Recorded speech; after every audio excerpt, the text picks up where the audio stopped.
Welcome to this videocast from Australian Community Futures Planning on the state of Australia in 2020. I'm Bronwyn Kelly, the founder of ACFP, and this series covers the facts about the health and well-being of Australia's society, environment, economy and democracy. The issues listed here are among the most important for Australia to solve before 2030. Failure to make substantial progress on these issues in the coming decade will make it harder and far more costly for Australians to arrive safely in 2050 with an acceptable degree of well-being and security. Australian Community Futures Planning is working with Australians to develop a plan to overcome the challenging issues raised in this series. That plan is called Australia Together. This is Australia's first National Community Futures Plan. It is being developed by Australians for Australians and is designed to increase our chances of arriving safely at our preferred future by 2050 or sooner. Factual details and data presented in this series provide the starting points for Australia Together. They pinpoint some of our biggest weaknesses as a nation in 2020. As such, they form the basis for some of the most ambitious targets that Australians can draft into their first National Community Futures Plan. The full set of 7 videocasts on the state of Australia in 2020 covers facts about our nation's health and well-being in 20 critical areas of our society, environment, economy and democracy. Part 1 of this episode covered issue number 15 on environmental decline. In Part 2, I will cover issue 16, climate policy failure. For the remaining episodes in the state of Australia in 2020, visit the ACFP website at www.austcfp.com.au. For this particular issue of climate policy failure, I will be taking a slightly different approach to all the other episodes in this series. In other episodes, the main focus has been on providing data about the state of Australia in 2020, the aim being to establish a clear picture of where we are starting from in 2020 as we try to develop a plan to arrive safely in 2050. But in this episode, I will be focusing not just on the starting position, but on the target and the strategy for getting there. I'll be focusing on the data we need to consider in 2020 about the options for arriving safely in 2050 with minimal climate damage. In that regard, this episode doesn't just focus on our current poor state of health as a nation. It offers a realistic and practical solution to our climate change woes, and by extension, our economic woes. You can pause the video at any time to consider the data. It tells a story of a realisable future for Australia in 4 sections. Section 1 covers Australia's current climate policy and performance. Section 2 is about the global climate decision framework and Australia's economic opportunity within that framework. Section 3 canvasses Australia's economic options, and Section 4 is about how we can turn our climate failures to successes by global leadership.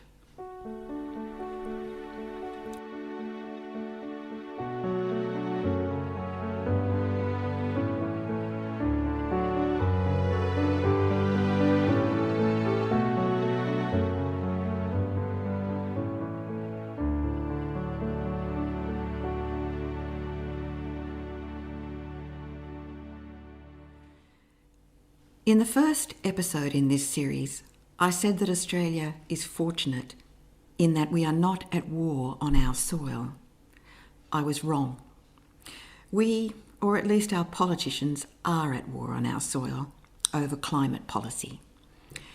In Australia, the issue of climate change has been weaponised by politicians, and that weapon has been turned on Australians, on their environment, and on their economy. For more than a decade, a bitter political struggle has left the nation with a complete failure on climate policy. We have been left with a policy vacuum on the biggest issue the world is facing, an issue that, if it is not addressed, will make the coronavirus pandemic look relatively insignificant in terms of human and economic challenges. Over the last 3 decades, Australians have waxed and waned in their concern about climate change. And as we've alternated between different levels of concern, so too have our carbon emissions trends. 30 years ago, in 1990, Australians emitted a staggering 605 million tonnes of carbon to the atmosphere for the year. They got concerned about it, and so did politicians, the result being that emissions trended down substantially until 1995, when we reached the lowest total emissions in any year in the last 30, 483 million tonnes. Performance since that time has been undistinguished, trending back up to worse than ever to 627 million tonnes in 2007, and then down again because of the introduction of a carbon price for a short period, but only to 533 million tonnes in 2014. From then on, performance in emissions reduction stagnated. The flatlining performance between 2014 and 2019 covers the period from when the coalition government, under Tony Abbott, firstly repealed the carbon price that had been introduced by the Labor government in 2012, and then, secondly, committed Australia in 2015 to a target of reducing emissions in 2030 by 26 to 28% below 2005 levels. The Abbott government's target means that by 2030, Australia should be emitting no more than 452 million tonnes of carbon in that year, 80 million tonnes less than we emitted in 2019. Clearly, no progress has been made towards that target since it was adopted in 2015, despite the fact that this should be easy because it does not involve big emissions reductions. We're simply not getting anywhere on our own target. If we're looking at the state of Australia in terms of preparedness for climate change, one of the first questions is, are we at least set up to meet our currently adopted target of reducing total emissions below 2005 levels by 26 to 28% by 2030? The short answer is, not at the rate we're going. Doubtless the coalition government in 2020 will maintain a position that Australia is on track to reach this goal. But the claim is pointless whether we meet it or not. We could meet the target of 452 million tonnes of emissions in 2030. But if this level of ambition is not bettered by us, and if every other country doesn't significantly increase their emissions reduction commitments too, and they won't if wealthier countries like Australia and the USA don't lead them to, then Australia's fulfilment of its meagre target for 2030 will still result in heating of the Earth by more than we have agreed to in the Paris Agreement. The Paris Agreement is the agreement that was signed by all 197 of the world's countries in 2015. The overriding intent of it was to try to stop global heating by reducing carbon emissions. The initial emissions reduction pledges made by all countries under the agreement are, however, not sufficient to stop global heating at the agreed level. Countries like Australia that persist they will maintain low targets for emissions reduction are therefore breaking the agreement they have signed, not honouring it. As Australia's foremost economist on climate change, Professor Ross Garnaut, has stated, Australia's pledge in the Paris Agreement was among the weakest of those offered by developed countries, 26 to 28% by 2030 from 2005 levels. Targets for carbon emissions reduction are generally, but not exclusively, framed under the Paris Agreement in percentage terms like these. But Australia's percentage emission reduction commitments ignore and undermine our primary commitment in the Paris Agreement. The primary commitment we have made as a nation is to do whatever is necessary to keep global heating to no more than 2 degrees Celsius above pre-industrial revolution levels, and preferably to no more than 1.5 degrees Celsius above pre-industrial revolution levels. Unfortunately, the percentage emissions reductions we have pledged, and the pledges of all the other nations, do not add up to achievement of anything like the 2 degrees, let alone the 1.5 degree objective. As Ross Garnaut says, that was meant to be corrected over time. But Australia, having made one of the weakest commitments, has been reluctant to do anything since to increase its effort and is stubbornly insisting that there is no need to do more. Unless all countries, including Australia, do more, the whole agreement fails, and the whole world has simply dug itself into a deeper hole for yet another decade. But if we look at this strictly from the point of view of Australia's interests, that is, from the point of view of our own environmental and economic interests, the need to do more is obvious, just for our own sake. From a purely environmental point of view, there is a very high probability that the coalition government's commitment on Australia's behalf to a 26% reduction on our 2005 emissions will not just undermine our commitment to keep the Earth from heating by more than 1.5 to 2 degrees, it may defeat this temperature objective outright. In the absence of leadership from the USA on climate change under Donald Trump, if countries like Australia do not step in and act as global leaders on climate change, the number of countries demurring from the Paris Agreement will grow. This would not be in Australia's interests.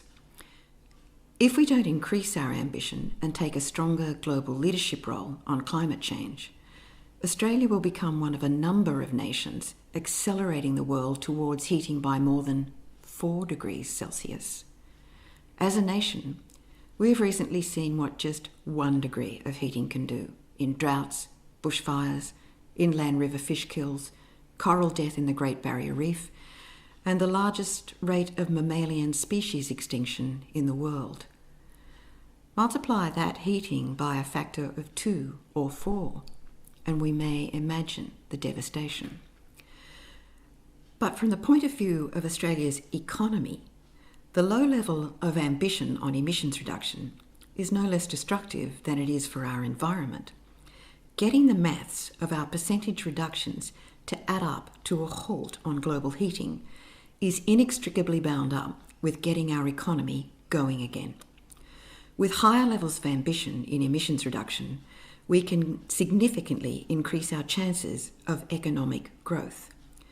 With the current low levels of ambition, there is no doubt that our economy will continue its recent decline. If viewers wish to know more about what is embedding that decline, they may wish to view episode 5 in this series on the state of Australia. One of the 2 key things embedding our economic decline is inequality engendered under neoliberalism.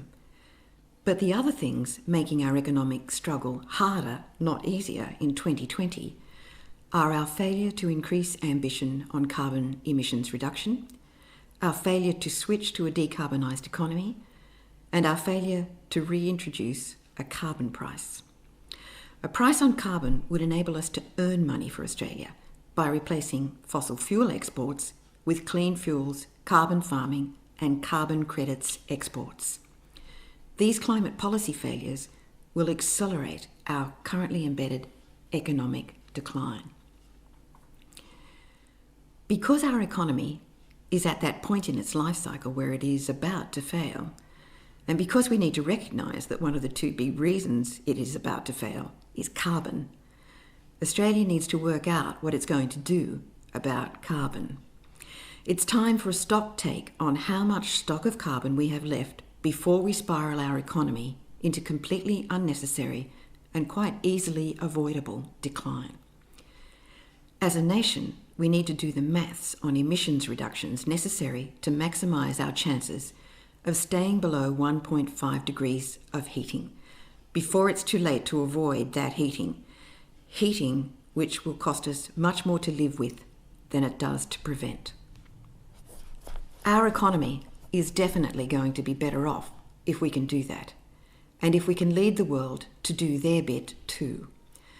Australia's habit to date has been to say there's no point in us doing anything on climate change unless everyone else does too. But real pointlessness actually arises when we undermine the primary target of the Paris Agreement, heat reduction, with a low emissions reduction target, and thereby drag other countries to follow our lead. It is not in Australia's interest that other countries should pull out of the Paris Agreement. The maths for our economy will work out better if we stay true to the agreement and encourage others to do the same.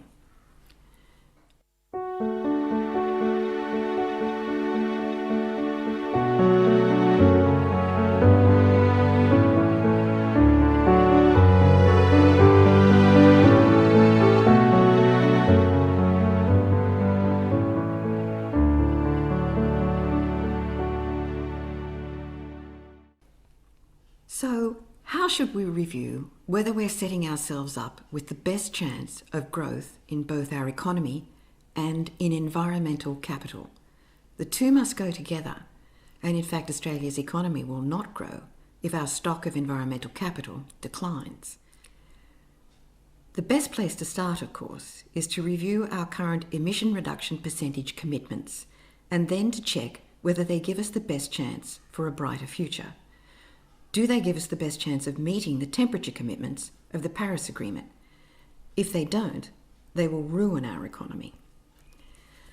The Abbott-Turnbull-Morrison government's adopted target for greenhouse gas reduction implies that, on the face of it, in tonnage terms, Australia's total emissions in 2030 should, as I've already said, be no higher than 452 million tonnes for that year.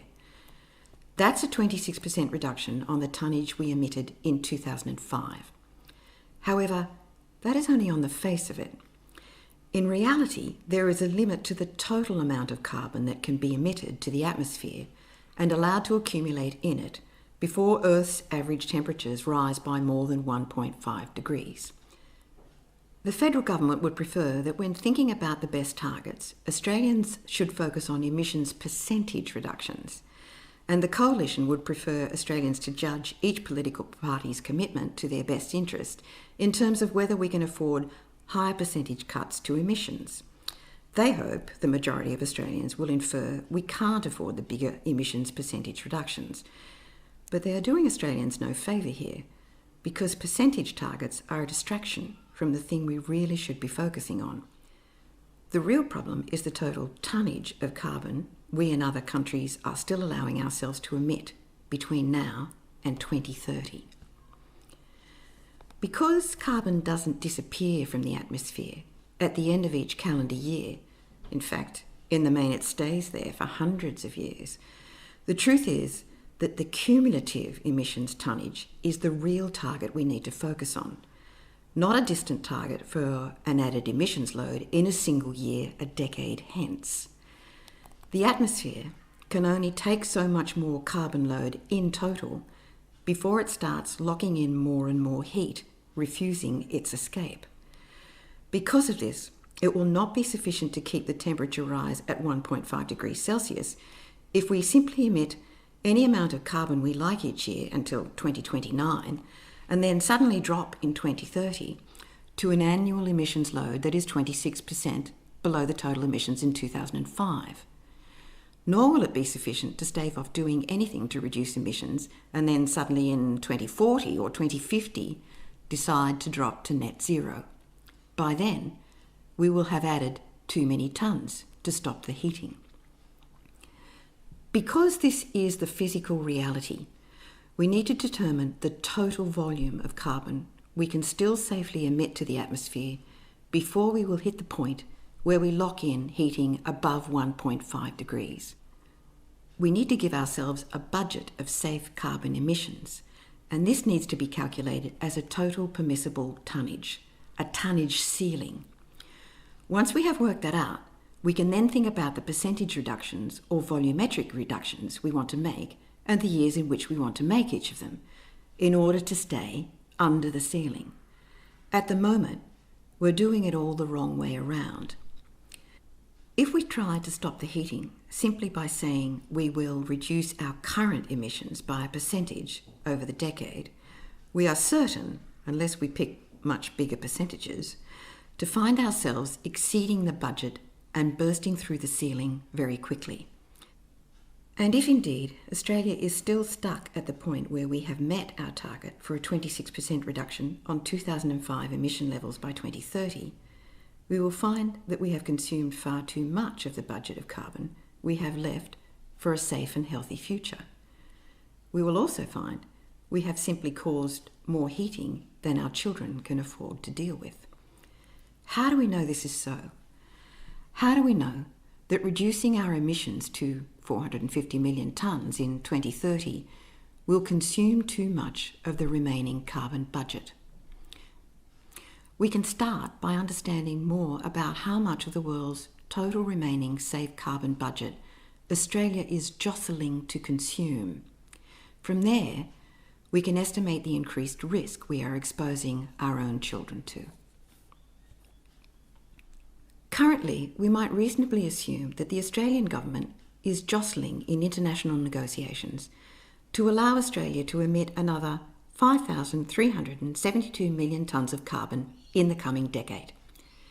They could be seeking to allow much more than that, but if we assume they are organising an effort to reduce emissions to 452 million tonnes in 2030, and that they wish to meet that mark by steady annual drops from our current annual emissions of 532 million tonnes, then this means they will bank on reducing our 2019 emissions by 7.3 million tonnes each year to 2030.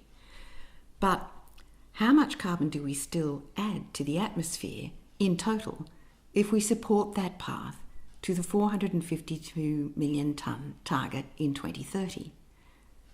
The answer is that by 2030, we will still have emitted an extra 5,372 million tonnes of carbon to the atmosphere, 5.3 billion tonnes more than was present in 2019.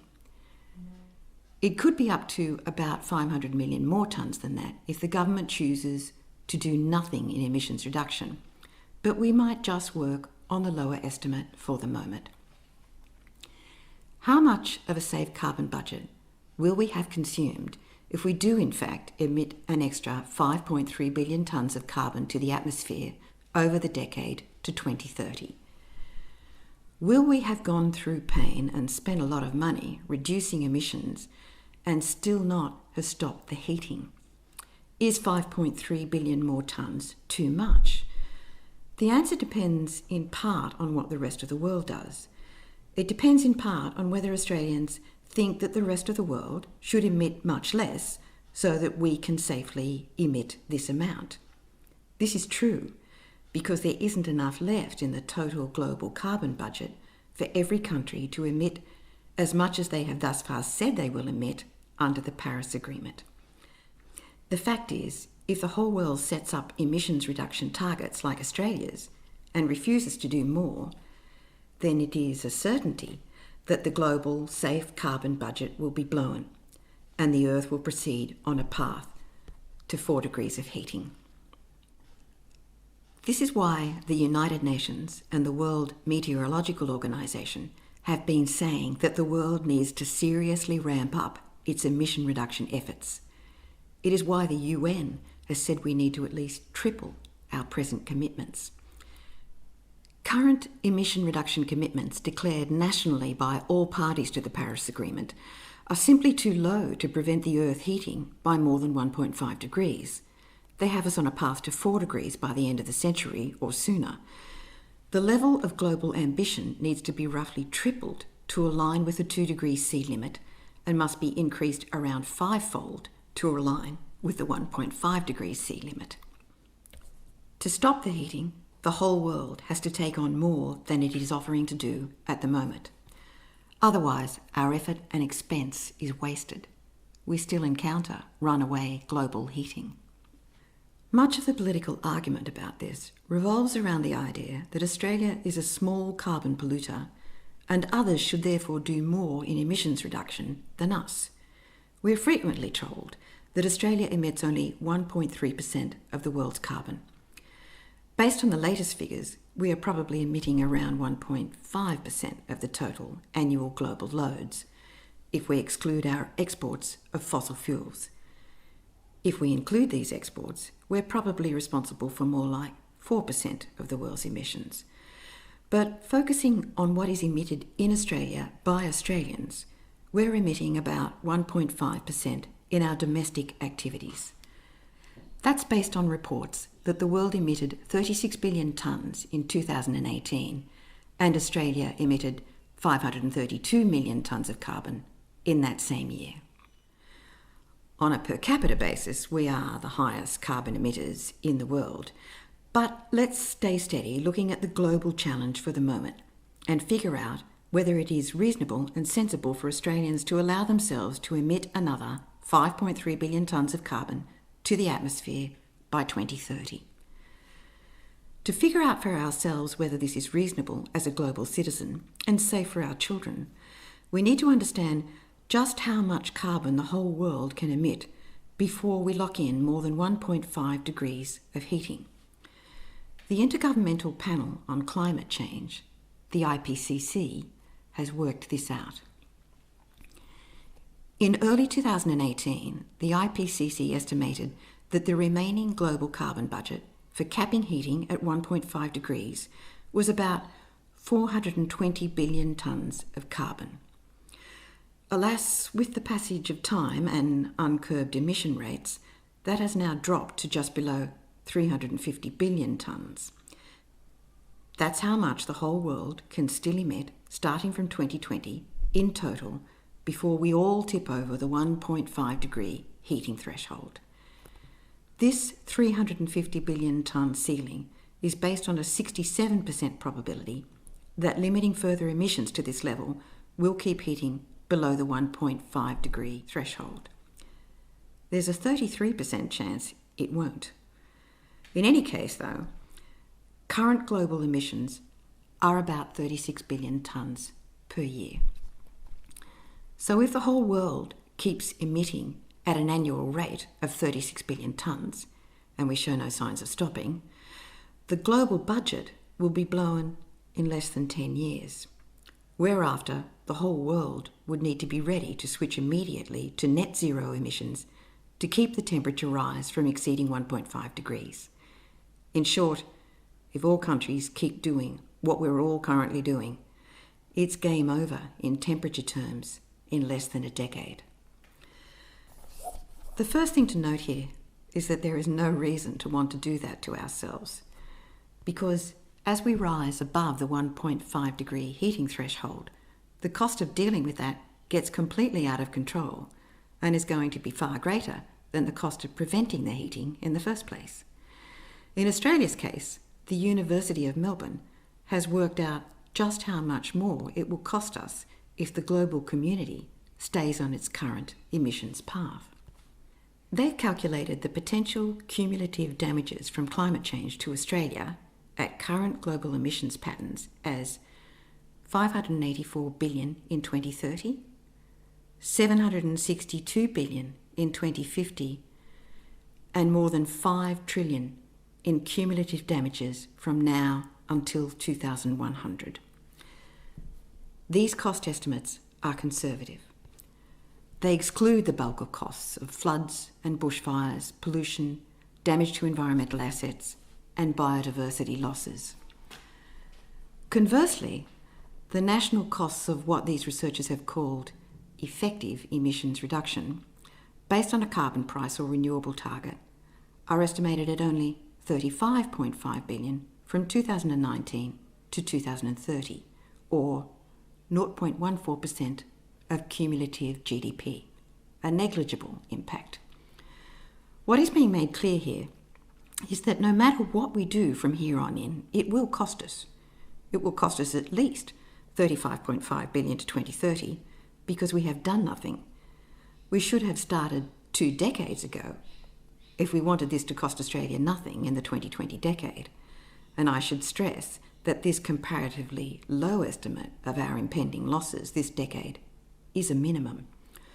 What the researchers are calling effective emissions reduction isn't effective enough to stop heating above 1.5 degrees, nor for reasons I will explain later, does it actually shield us from the larger losses post-2030.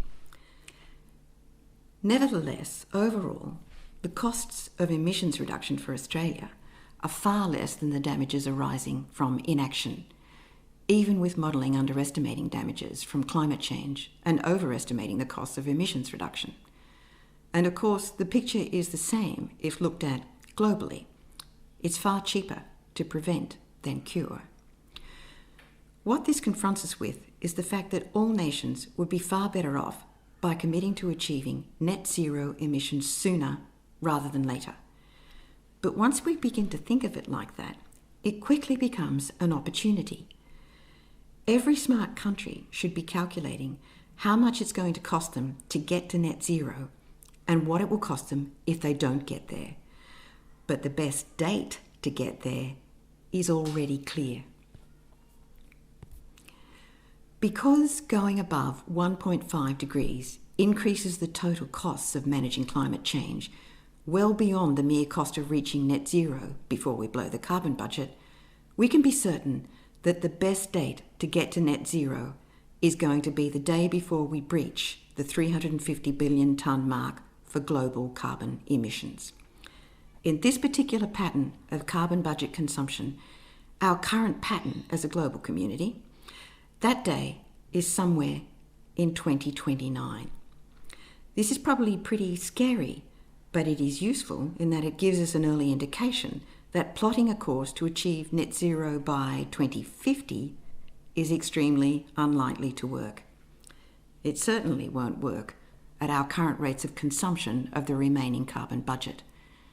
There's no point in arriving at net zero by 2050 and realising we will still hit 4 degrees of heating because we consumed the full carbon budget 20 years earlier. This is why percentage reductions are the wrong way to talk about targets. They take our eye off the carbon budget limit and stop us figuring out the cheapest way to prevent temperature rises above 1.5 degrees. But how do we figure out the cheapest way to get there? How can we be sure that we'll be ready at net zero before we breach the 350 billion tonne mark as a global community? What are the annual tonnage reductions we need to achieve? The easiest way to work it out is to look at it in terms of even annual tonnage reductions. I'm not going to bother with bumpier patterns or patterns that start low and end high. They're too risky, and there is already a 33% chance that 350 more billion tonnes will still tip us over the 1.5 degree mark. The carbon budget, which would more fully protect our children, would be closer to 235 billion tonnes. If we work on the basis of even annual tonnage reductions and these two different carbon budget sizes, we can look at 3 main options for global carbon reductions. From there, we can pick the one that makes most sense, and from there we can decide what Australia's smartest carbon budget should be. Starting with option 1, and keeping in mind that we're still talking globally here, if the whole world is to achieve the target of net zero via even tonnage reductions without breaching the 350 billion tonne budget limit, the optimal required annual reductions are about 1.8 billion tonnes each. Those reductions mean that the world would arrive at net zero by 2039, just before we breach the 350 billion tonne limit. If we are lucky, the world should make it with about 8 billion tonnes to spare. That might come in handy because a 350 billion tonne cumulative budget load might still be too much and take the world over the 1.5 degree mark anyway. If we would like to increase our chances of staying below the 1.5 degree mark, say to 100%, which is probably what our children would prefer us to aim for, we can consider option 2.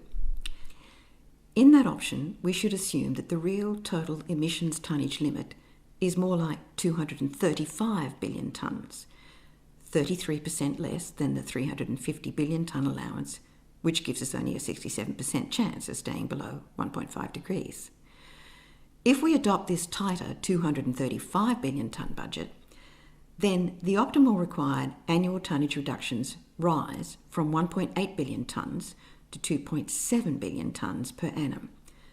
Those reductions mean that the world would arrive at net zero sometime in 2033, 6 years sooner than in option 1, but again, just before we breach this more ambitious carbon budget limit of 235 billion tonnes. This time, we might arrive there with about 12 billion tonnes to spare in the budget. This more cautious option has a disadvantage for the current older generations, inasmuch as it places more of the heavy lifting onto them in the 2020 decade, but not as much as the heavy lifting that would be forced onto the next generation in option 1. This second, more ambitious option is definitely fairer to our children. What is clear, though, is that neither generation would fare well in terms of cost if the world settled for option 3, net zero by 2050, and stuck with that path for the next decade. That option will mean the world blows the whole carbon budget in about 12 years and will be nowhere near ready for net zero before it has blown the budget. Assuming the more luxurious carbon budget of 350 billion tonnes, annual tonnage reductions to reach net zero emissions by 2050 would need to be about 1.17 billion tonnes each, which is obviously a lot easier than 1.8 billion or 2.7 billion tonne reductions required under options 1 and 2 respectively.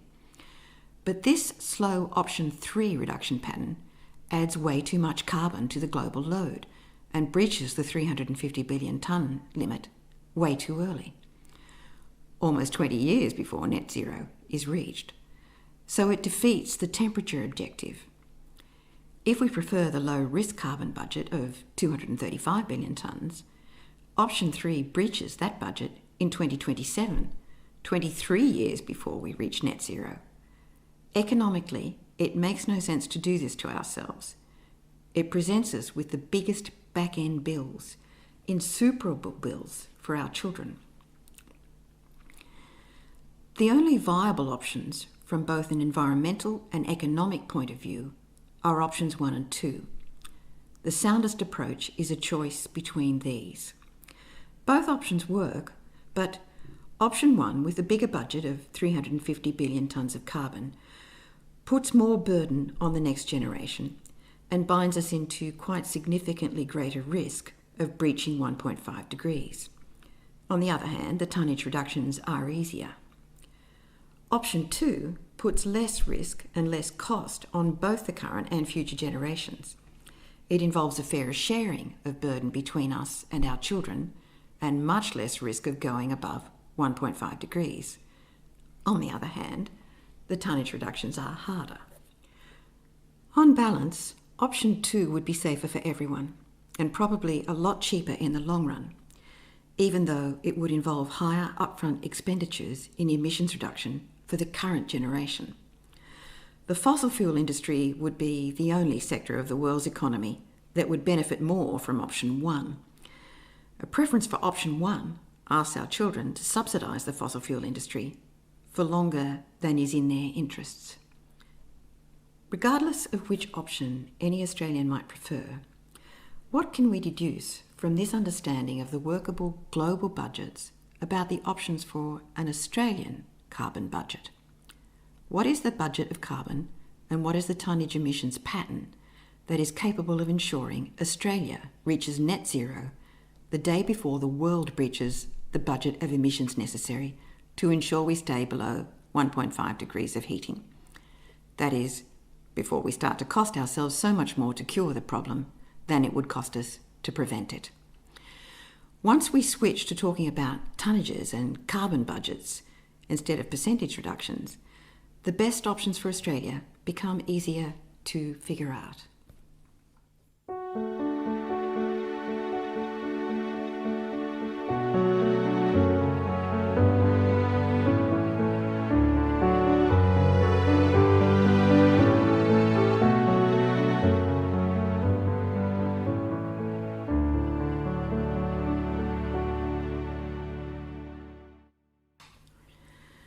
So, what are our options?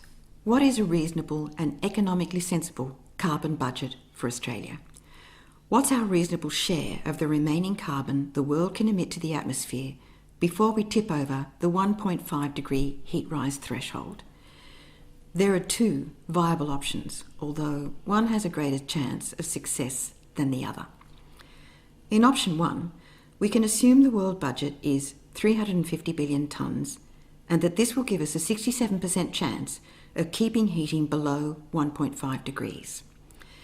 In option 2, we can assume the world budget is 235 billion tonnes for a near 100% chance of keeping heating below 1.5 degrees.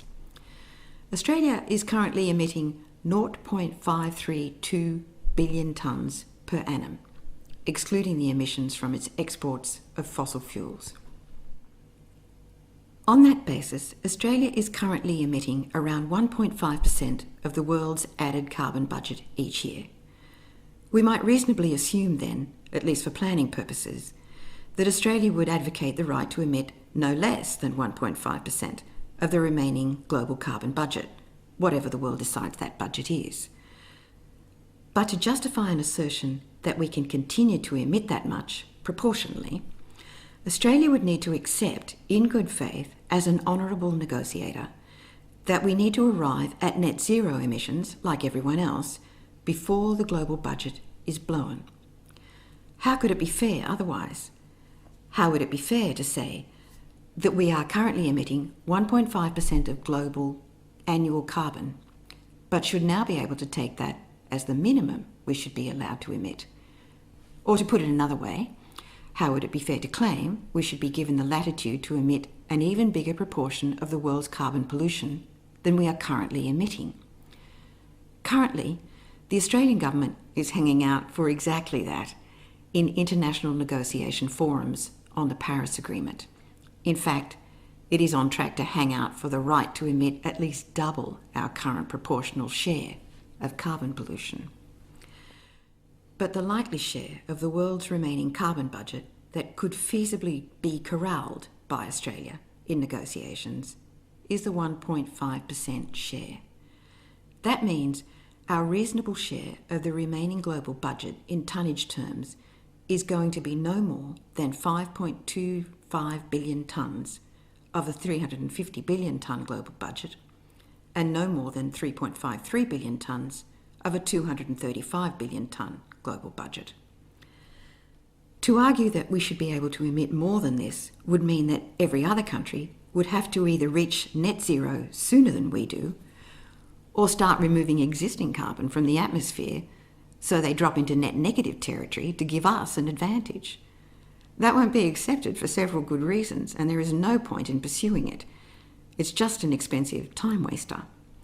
Once we accept that there is a finite budget of remaining emissions for the whole globe, and we should accept it because it costs us too much not to accept it, then the only reliable way to stay within the carbon budget is for every country to take care of no less than their own mess, and all reach net zero in the same year. In the case of the 350 billion tonne budget limit, that year is 2039. In the case of the 235 billion tonne budget, the year is 2033. With these timeframes being clear, it is also clear that if Australia is to stay within its fair share of the global budget, then the annual total tonnage reductions it will need to achieve are 0.027 billion tonnes per annum in option 1 and 0.038 billion tonnes per annum in option 2. It might not sound like much, but both figures entail much bigger percentage reductions by 2030 than the government's current commitment of a 26% reduction on 2005 volumes.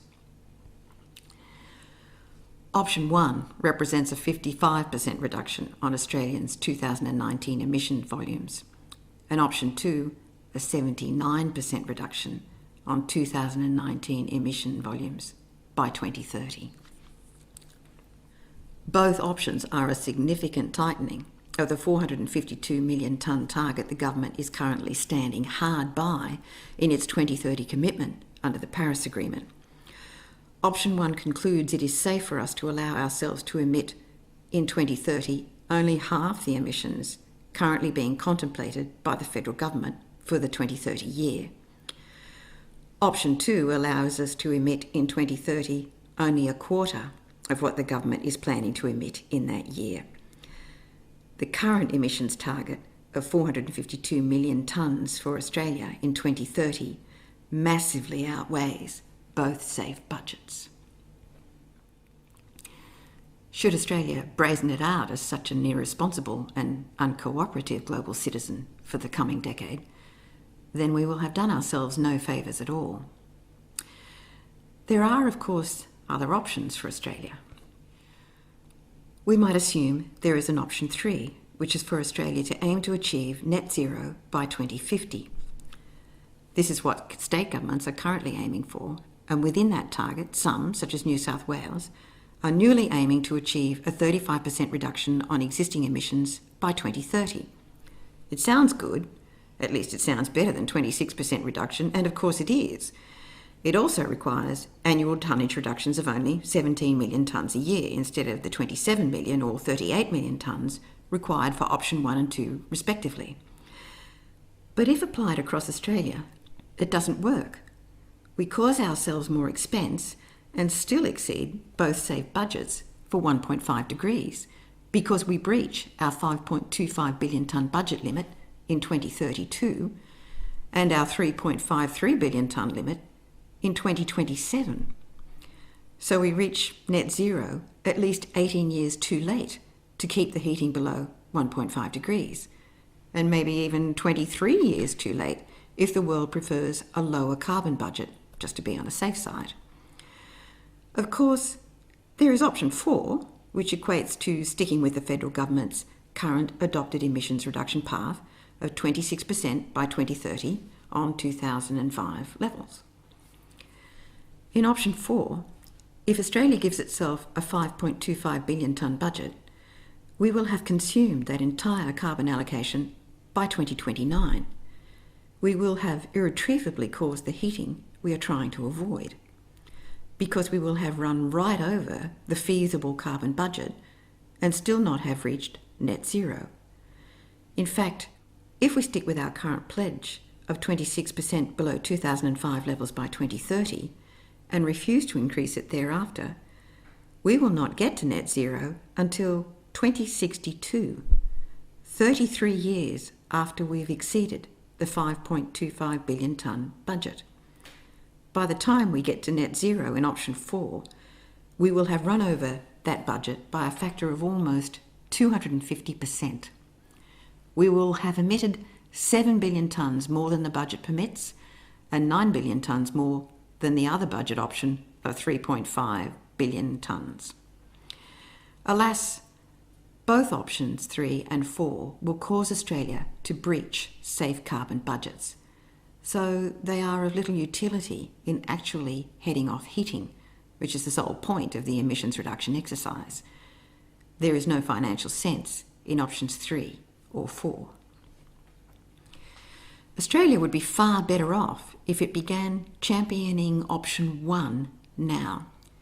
It would be better off still if it championed option 2.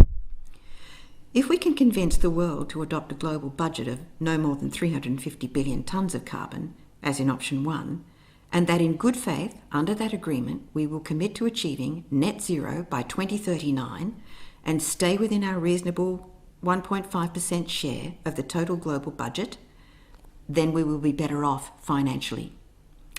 It's the same with option 2. If we can convince the world to adopt global budgets of no more than 235 billion tonnes of carbon, and that in good faith, under that agreement, we will commit to achieving net zero by 2033 and stay within our reasonable 1.5% share of the total global budget, then we will be better off financially, and better off than in option 1. Both options are to our advantage economically. Here's how they all compare.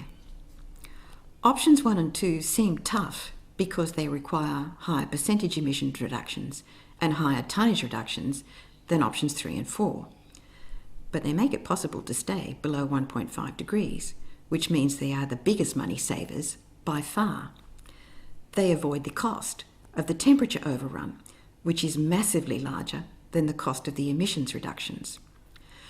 Option 2 avoids the temperature overrun more surely than option 1, but both options 1 and 2 shield Australia from the massive costs of options 3 and 4.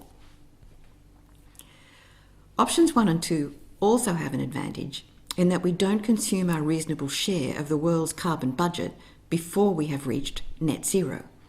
In both cases, net zero is reached at the same time as our carbon budget is exhausted.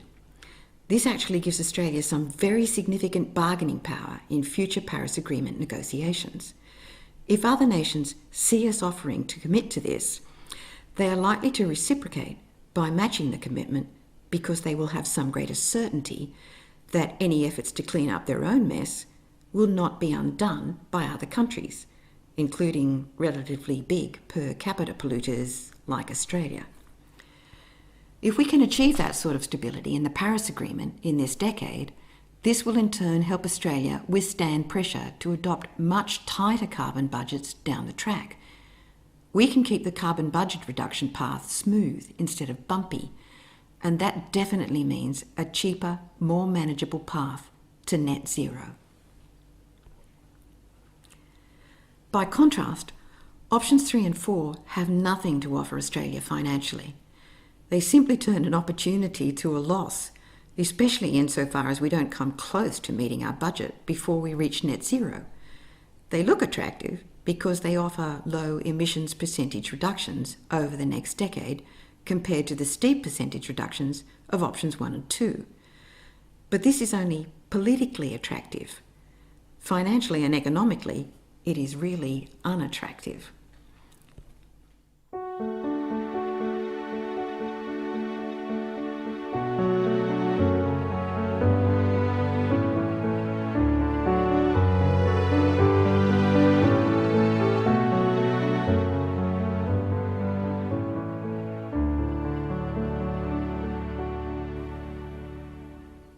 In the perversity of politics and our climate policy wars, we may expect that some in our federal parliament will seek to distract Australians from what we need to do to solve climate change.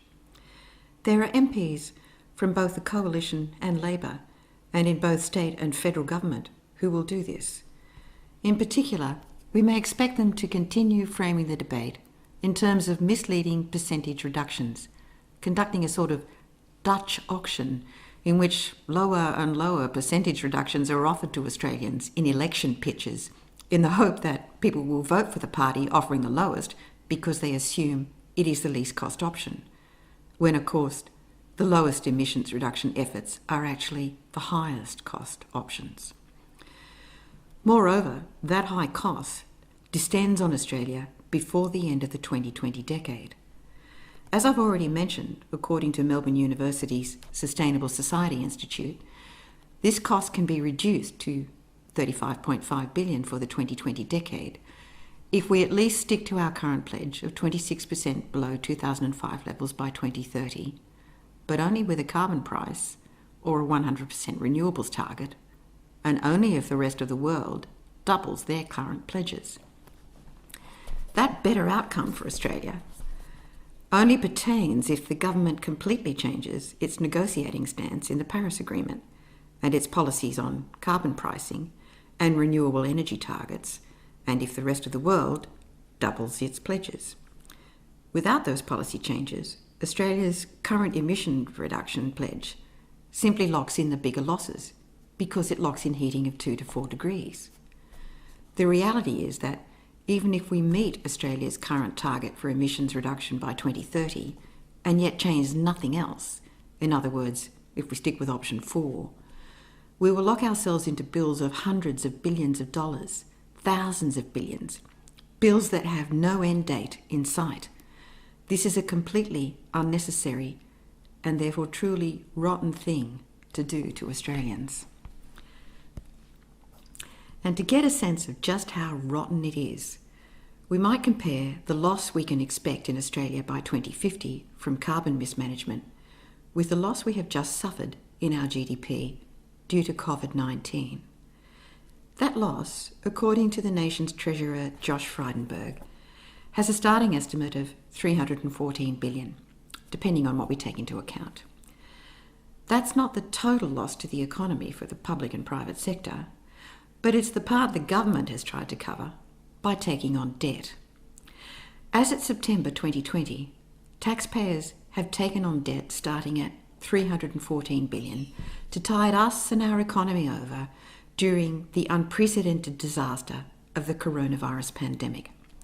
That's a 15.8% hit to our GDP. We have done so willingly, by and large with significant support from economists of just about all persuasions and the Reserve Bank that it is the right and smart thing to do. And yet, the government is insisting we can't afford to do more. The Prime Minister and Treasurer are insistent we must draw the line somewhere and that taxpayers should not take on any more debt, even if it means that 1 million more people will be thrown into poverty. Even with interest rates at near zero, the federal government is not willing to imply that we can afford to take on any more debt or hits to our GDP than we already have. And yet, they seem to think nothing of exposing the nation to an additional $584 billion of economic cost in the next 10 years, or another $762 billion in the next 30. It makes you wonder how they think we're going to be able to afford to pay off the $314 billion debt for COVID-19 if we're taking on even more loss in our economy through our climate policy. The Treasurer's theory is that the debt taken on for COVID-19 will be paid off by economic growth. But in its climate policy, his government is setting the economy up to contract by the equivalent of more than double the debt he has lamented having to take on. How will we repay the $314 billion over, say, 30 years if the economy contracts by $762 billion over the same 30-year period due to climate policy failure? Clearly we won't pay it off. We'll just go under. The federal government's current debt and climate policies are a bundle of economic contradictions. On debt policy, the implication is that taxpayers can't afford more debt, even for their own survival, and even though the cost of it is almost zero in terms of interest repayments. But the government is happy to double that debt or incur the equivalent and more in economic loss if it supports the fossil fuel industry and takes pressure off them to reduce emissions. In pursuing a climate policy which insists on the right of Australia to keep emitting carbon and exporting fossil fuels for far longer than can be justified environmentally and economically, the government seems to have no qualms about imposing an exorbitant economic loss on Australians, even though that loss is entirely avoidable, unlike the loss from COVID-19. In other words, taxpayers may not be permitted to take on more debt to support themselves through the COVID-19 crisis, even though interest rates are almost zero, but they may be forced to rack up double that in bills to prop up fossil fuel pollution, again and again and again. Of course, the policy settings are all the wrong way around. This is the upshot of Australia's current adopted climate policy, the policy in which Australia seeks to reach net zero no sooner than 2062. Australia's current climate policy fails its current debt policy. In his fiscal strategy update delivered to the Australian Chamber of Commerce and Industry in September 2020, Josh Frydenberg stated that even though debt of $314 billion because of COVID-19 will be at much higher levels than we are accustomed to, it remains sustainable and will be put back on a steady path of reduction. But the Treasurer has failed to acknowledge a big hole that he has created in his own fiscal strategy, a hole that is most likely to be at least double the size of the COVID-19 debt. All the economic growth that he is counting on to help us repay that debt has been removed at least twice over from the economy by the government's climate policy and the emission reduction targets it has adopted. The national mindset on debt and climate policy is something that needs to be reversed if we are to find our way back to prosperity by 2050. We need to swing into another mindset about our role in global leadership on climate change, recognising that it is entirely in our interest to meet much bigger emission reduction targets in the next decade. At the moment, we are resting on political arguments supporting a notion that there is no point in Australia doing more unless the rest of the world does more. This is, of course, a road to self-defeat. It's like saying we may as well choose suicide because everyone else is. Unscrupulous politicians will attempt to bolster that notion by a series of misleading, unverified statements about how Australia is doing all it can afford to do by keeping its percentage reduction commitments to low levels, when the reality is the thing Australia can't afford is the cost that will arise if we settle for low reductions in emissions instead of a swift run to the finish line that we know we will have to meet anyway. A finish line that we know will be far cheaper if we reach it sooner rather than later. This is what the climate wars have done to us. They've simply made it much more expensive than it ever needed to be to do something we know we must do anyway. Acting as the federal government is to frustrate international negotiations seeking to reach commitment on net zero is probably the biggest observable action taken by any government since federation that is contrary to the national interest. Nothing comes near it for conscious, willful subversion of the national interest to private vested interests. Nothing comes near it for unjustifiable imposition on the taxpayer. In pursuing this, as opposed to this or this, the government knows the risks and costs of its policies, but still it pursues them and even invites fossil fuel industry CEOs to form a national COVID-19 commission to assist in development of plans that will force Australians to risk even more capital to subsidise fossil fuels. Letting the fossil fuel lobby run the country at this point in our history, when we can no longer count on fossil fuels for a net positive economic future, and when the renewable energy economy has emerged as the only possible net positive future, is a complete breach of faith with Australians. In allowing it, in recruiting fossil fuel company CEOs and shareholders without competitive selection, in installing them behind a wall where Australians may not view their conflicts of interest, in transferring the NCC into the Department of Prime Minister and Cabinet, from whence their activities and influence have even less chance of being independently scrutinised, and in the same process, sidelining Australia's elected parliament, the coalition government of 2020 has converted Australia's democracy to a plutocracy. Our nation's program for recovery from COVID-19 is being solely controlled by the vested interests of the fossil fuel industry, notwithstanding that industry's huge conflict of interest. The federal government seems intent on what they call a gas-led recovery from COVID-19. But the fact is that if the fossil fuel industry secures taxpayer funding for additional gas, oil or coal infrastructure, the government will simply be forcing taxpayers to fund and to underwrite the inevitable private losses of these companies. We will be left with their stranded assets on our hands and be unable ever to recover the loss from them. But it is not too late to avoid this disaster. We have started late, but we can make an affordable run to the finish line. And ironically, the faster and harder we run towards net zero, the more money we will both save and make as a nation. A swift run to net zero avoids this and this and this.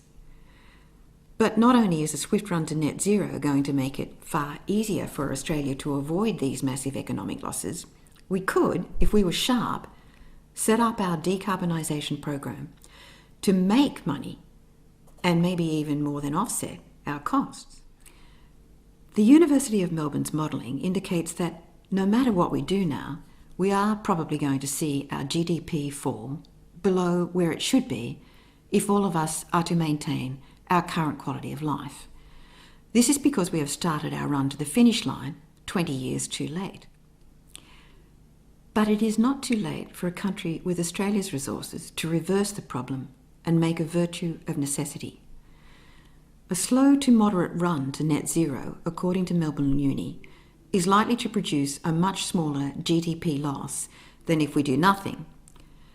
By that they mean if we stick to our current commitment of a 26% emissions reduction on 2005 levels by 2030, and the rest of the world doubles their current commitment, then at the end of the decade, Australia's economic loss will be $35.5 billion. But there's a catch. The loss will only be this low if we adopt a carbon price or take on much more in renewable energy. Without those two things, the cost will rise substantially. Continued use of fossil fuels at our current rates will hit Australia's bottom line hard. If we keep buying fossil fuel-based energy and build gas infrastructure that will create emissions that negate other reductions, and keep refusing to price carbon and sell carbon credits, then this loss will rise. If we say we will meet our 2030 emissions tonne target of 452 million tonnes, but don't do so until the last minute, and don't reverse our policies on carbon pricing and renewables, then we will wipe out the whole potential cost saving and find ourselves right back where we are now, facing a $584 billion GDP loss in 2030, in addition to the $314 billion loss we have just taken on for COVID-19. This $35.5 billion loss looks comparatively tolerable until you realise it doesn't stop the heating. It just pushes back the time when the bills will pour in. It's what Australia can do to keep its bills low in this decade, but it doesn't look beyond that to the looming disaster which the 26% reduction target actually locks in. That percentage reduction is desirable as a minimum. After all, it's better than doing nothing. But like the political percentage reductions, it conceals the real problem. It conceals the fact that if we take this slow 26% reduction path to 2030, and the world takes on no more than it has pledged to date, we will still burst through the 1.5 degree heating threshold and lock in the very global heating we have tried to avoid. In this slow path to 2030, we're simply adjusting the timing of the bills, not reducing them. But if we go for a swifter run to the finish line than the slow one Melbourne Uni has used in its modelling, it will be feasible, for Australia at least, to turn a loss to a gain. All these numbers mean that the most reliable way to keep our GDP losses low, or maybe even to nil, or maybe even to net positive, is to reinstate a price on carbon quickly. Make sure we enter the international carbon trading market quickly, and build an economy based on 100% renewables quickly. The quicker we do this, the more money the nation will make. Every year we delay costs us unnecessary loss. These policy reversals will build a very different economy for us than the one we have now. Australia will increase its GDP in future less and less through mining and subsidised fossil fuels, and more through sustainable agriculture, if we reverse the decline of the Murray-Darling, and through carbon farming, energy-efficient building retrofits, electric vehicles, and renewable energy from wind, solar, and pumped hydro, along with green hydrogen. And why the quick transition to this new economy? Because the longer we hang on to fossil fuels, the more they will drag our economy down. Why make taxpayers continue subsidising them any longer? Well, more than a decade has passed since the last time coal mining and gas could make money for Australia without a taxpayer subsidy. Australia's economy needs this taxpayer contribution to be spent elsewhere. This will be very hard for coal miners and gas producers to hear. But this change in their careers is inevitable, not because Australians are being hard on them and inconsiderate of their future. It is inevitable because of something beyond us all. And it is being hastened by the fact that renewable energy prices now undercut the subsidised prices for fossil fuels. As the Australian Energy Market Operator has observed, we've now shifted from wondering whether wind and solar are our cheapest resource to a new set of problems, which is how do we efficiently integrate these resources into the system so that we can take full advantage of the fact that for the first time in this industry, we can use free fuel. Coal and gas simply can't compete with that. That being so, why shackle ourselves with the cost of the fossil fuel subsidy, which merely preserves profits for polluting corporates while raising our energy prices? Why shackle ourselves with the cost of continued failure to cap temperature increases when we can have energy from a free, clean source and simply have to cover the cost of piping it to our door? The smart Australian money is on renewable energy zones, linking up these resources and then sending it to our front gates. Alternatively, the smart money is on investing in our own household solar, selling the surplus into the grid, and buying at the cheapest time of the day, all of which helps keep bulk transmission costs down. Some will claim that gas is still essential, but if we imagine a place for gas, then that place is very small.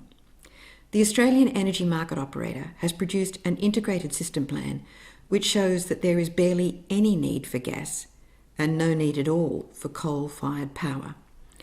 Large-scale gas will have a very short viable lifespan, and it will only achieve some semblance of a viable lifespan if it is massively subsidised upfront by taxpayers, which means in reality new investment in gas has no viable lifespan whatsoever. Taxpayers are entitled to spend their money elsewhere. While the Federal Minister for Energy, Angus Taylor, may insist that gas will play an important role in ensuring the lights stay on all the time, the Australian Energy Market Operator has revealed the facts. Sources of the dispatchable power necessary to support the variable supplies of wind and solar power don't include gas. They include pumped hydro plants, big battery storage like the Tesla battery in South Australia, household-scale batteries, virtual power plants, and demand-side participation which offers energy users cash to cut consumption when needed. Once we accept that fossil fuels are nothing but a financial negative for Australia, there is no sense in hanging around. Building anything big in gas infrastructure or new coal power now is to build assets that will be stranded very quickly, as everyone else realises a swift run to the net zero line is much more in their interest and refuses to buy gas or coal when there are cheaper alternatives. In an economy set up in this new way, with renewables and no coal and as little gas as possible, Australia is very well placed if we play our negotiating cards right on the Paris Agreement. A new world economic order is emerging, and we must get on board up front if we wish to have the market set up to maximise prices and demand for the things we're going to export in the future. What we're going to export in the future is carbon credits and green hydrogen, not coal or gas. But playing our cards right doesn't mean behaving as we are now in Paris Agreement negotiations, bullying the rest of the world into giving us an easy ride, while they do what is necessary to stop massive economic losses for us. It simply won't work, and the economic losses will rain down on us, and deservedly so. We can't afford to muff it in the Paris Agreement negotiations. In ongoing Paris Agreement negotiations, it will be very much to Australia's advantage to lobby hard for acceptance of options 1 or 2. To obtain the fullest sustainable advantages, we will need to work cooperatively with all other nations to set the market up carefully and ethically. Firstly, we will need global carbon budgets to be agreed in accordance with one or the other of these options. Option 1 is based on acceptance that we only have 350 billion tonnes of carbon left globally if we wish to retain a 67% chance of staying below 1.5 degrees of heating. That entails a requirement that the world meet net zero by 2039. Otherwise, temperatures will veer more towards 2 or 4 degrees of heating. Option 2 is based on acceptance that we only have 235 billion tonnes of carbon left globally if we wish to retain a near 100% chance of staying below 1.5 degrees of heating. That entails a requirement that the world meet net zero by 2033. Otherwise, temperatures will veer more towards 2 or 4 degrees of heating. Secondly, whatever the agreed option is, we will need to secure it from unacceptable risk. This can only be done by firm, legally binding commitments. Each nation will need to accept that they must demonstrate annual progress towards net zero, sufficient to retain confidence throughout the life of the agreement that net zero will be reached by the whole world by the dates applicable in options 1 and 2. The resultant certainty will ensure the global economy avoids total collapse and establishes a basis for return to sustainable rates of growth. This would require Australia to accept a domestic emissions budget of no more than 5.25 billion tonnes under option 1 and 3.53 billion tonnes under option 2. As a nation, we would need to guarantee that no more than these volumes will be emitted domestically by Australia before we reach the applicable net zero date, and that all countries, including Australia, would submit to annual audits by an independent body to certify their progress according to the commitments they have made for annual volumetric reduction paths that demonstrably meet the accepted carbon budget on time. These audits might seem like an imposition on sovereignty to some, but they protect every country, including Australia, from default by other countries. It is an illusion to think that if agreements like option 1 and 2 are indeed made by all countries, that voluntary compliance will ensure the ongoing viability of those agreements.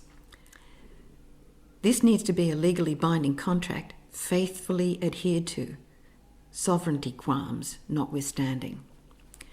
Nothing else can work because Earth's atmosphere does not recognise sovereignty, and it certainly doesn't recognise our economy. If we secure agreement to either of these budgets and their respective net zero dates, Australia can secure its economic future. If we don't secure worldwide agreement to either one of these, our economy will collapse, even if we meet the full domestic requirements under one or the other of these options. Clearly, we can't go it alone, and it is advisable financially for Australia to lead the rest of the world to choose one of these options. Within the two options, oddly enough, the best choice for Australia is probably option 2, the one that seems harder in volume reduction terms and harder because of its deadline of 2033 for net zero. This is a very quick transition, 12 or 13 years, but it is feasible. And once we start down the road to net zero, there is no economic advantage in doing it slowly, particularly for Australia. Getting to net zero quickly helps Australia substitute the thing we want to start exporting at good price margins for something we want to stop exporting at poor price margins. We want to stop exporting fossil fuels ASAP because prices are falling and our costs to keep producing these fuels are way beyond the market price we can command. Coal prices are dropping and will continue to drop, especially if we keep attempting to dump more of it onto the export market. Instead, we want to start exporting carbon credits at good high prices. This new commodity costs us nowhere near as much to produce as a tonne of coal or gas. If we can establish ourselves as a quality vendor of genuine carbon credits, and we can only do that if we demonstrate that we are truly producing enough offsets in tonnes to make a valid sale of a tonne of credit, then the quicker we shut down fossil fuels, the more legitimate credits we can sell. And if we get into the carbon credit market early, we can probably get much higher prices than if we hang off. The faster time frame for getting out of fossil fuels will mean that other countries who might be having difficulty reducing their fossil fuel dependency will increase demand for our carbon credit product, and they will pay a higher unit price for it. Higher prices for carbon credits will depend on the credibility of the product. Otherwise, the country buying the credits will not be able to demonstrate that they have indeed complied with the emissions reduction volumes they signed on to. In effect, the quicker we exit fossil fuel exports, the faster we create a valid, lucrative new market. At the same time, the quicker we switch to 100% renewables, the cheaper our domestic transition costs become. After all, why chew up what is left of our carbon budget by paying more for power that emits more polluting carbon? Why not pay less for power and meet the carbon budget, as Scott Morrison would say, in a canter? Of course, when Mr. Morrison talks of meeting targets in a canter, he is speaking of a target and a set of policies that will actually increase the costs of climate change by hundreds of billions of dollars, at least $584 billion in lost GDP by 2030, according to Melbourne Uni. He's not talking about a smart target where we avoid that cost, a target of net zero before we blow the remaining budget. That's the target we want to meet in a canter, because for every year we shave off the time taken to get to net zero within budget, we shave off massive future economic costs for adapting to climate change. The slower run to net zero, option 1, increases that cost unnecessarily because it increases the risk that we will tip over the 1.5 degree threshold by 33%, with all the extraordinary and otherwise avoidable cost that entails. There is no reason to do that to ourselves. No economic reason, no environmental reason, no health reason, no life quality reason. The incentives to broker hard for option 2 in Paris Agreement negotiations are quite strong for any country, but particularly for Australia. In terms of the price of energy domestically, the avoidable cost of adaptation, and higher export income, faster sprints to net zero favour countries that have a natural capacity to produce carbon credits for sale to those who don't have that natural advantage. Australia, with its large resources of wind, sun, and land for carbon farming through reforestation, is one of those naturally advantaged countries. We have no reason to delay, and every reason to speed it up. That means the only remaining question is, can we do it? Can we get our own emissions down quickly to build up the supply of carbon credits we can then sell at good, strong prices? Option 1, the slower option, which we might have to fall back on if we can't convince other countries to take on the lower global budget, is quite easy as it involves annual volumetric reductions of only 27 million tonnes a year. This isn't too much more than some of the highest annual tonnage reductions Australia has managed in the last 30 years. In 2010, we managed a 25 million tonne drop in carbon emissions compared to the previous year, and in 2013, another drop of 21 million tonnes.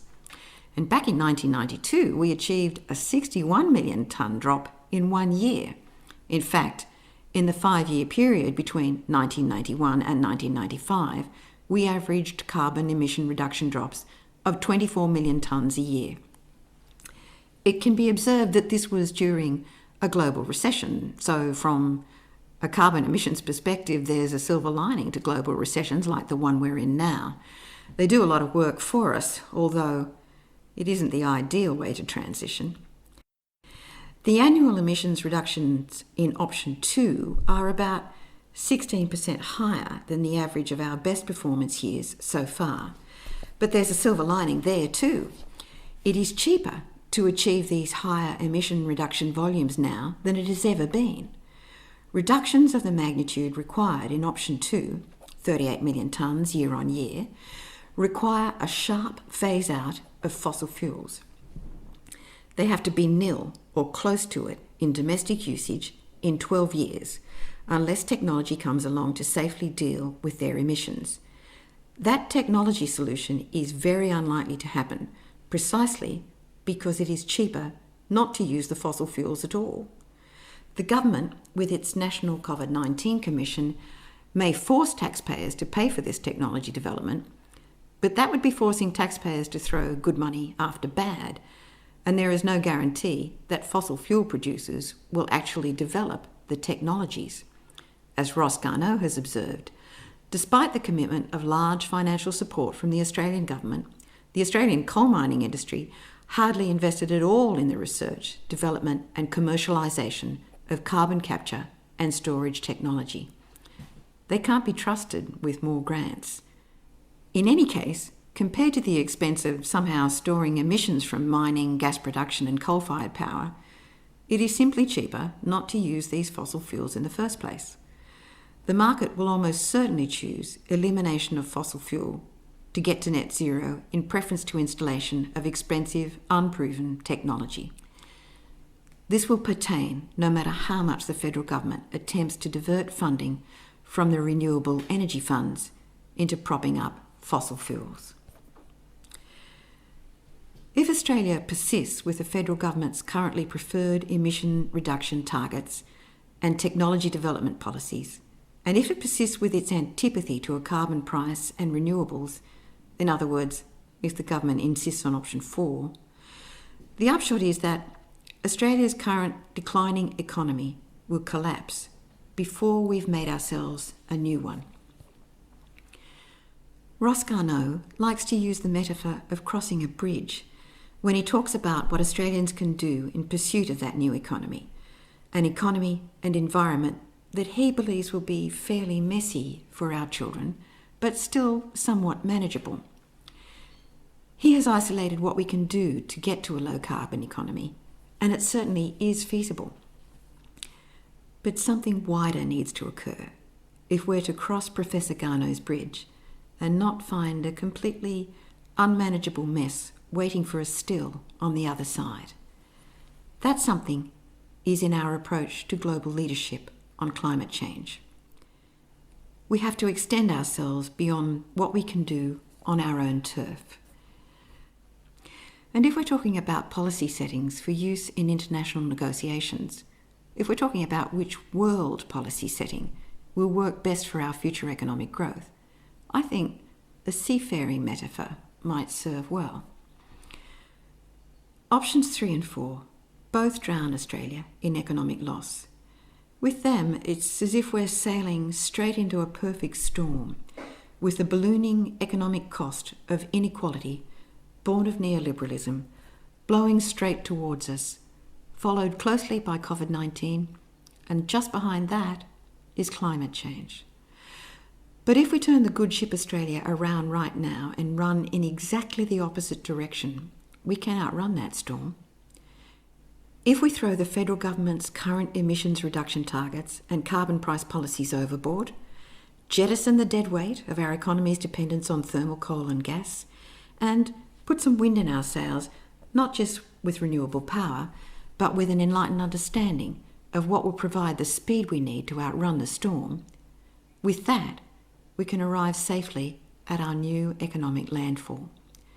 The speed we need, if our seafaring vessel is to outrun the storm, is the speed necessary to reach net zero before the safe carbon budget is blown. That speed only comes with options 1 and 2. It is entirely feasible for Australia to pick up this speed for transition to a new economy. But if at the same time we do not secure global support for one or the other of these options by inspired and inspiring international leadership, then our economy will founder, and the mess that those still on the land find on the other side of Ross Garnaut's bridge will be unmanageable. It's not enough to transition to a low carbon economy at home. Anything we achieve can still be undone by the perfect storm we're now faced with. That storm makes no distinction between sovereign states, no matter how well or poorly they behave. Because of this, Australia must link up with other middle powers and any major power that will listen and demonstrate how every nation will be better off with one or the other of these options. Australia is better off with option 2 because we have a natural advantage in the new world economy that others won't, and there is no sense in losing that advantage by timidity. But other nations will be safer with option 2 as well because of the greater chance it offers to avoid unaffordable heating. So it provides more benefits for everyone. To refuse to lead the global negotiations in this way would be the greatest disservice that any government could do to a nation at this point in history. Australians should seek a government that will take on the challenge because there is still time to outrun the storm. We can still shape a history that carries everyone to a more manageable future. Australians wishing to become more involved in shaping their future may browse the website of Australian Community Futures Planning at www.austcfp.com.au. Thanks for watching this episode. In the next and final episode of this series on the state of Australia, I will set out the facts on our current health and safety at home, our educational attainment, our quality of life and loss of social cohesion, and our declining well-being and happiness. If you like this episode, please click like on the YouTube page and share the episode with your friends and subscribe to this channel.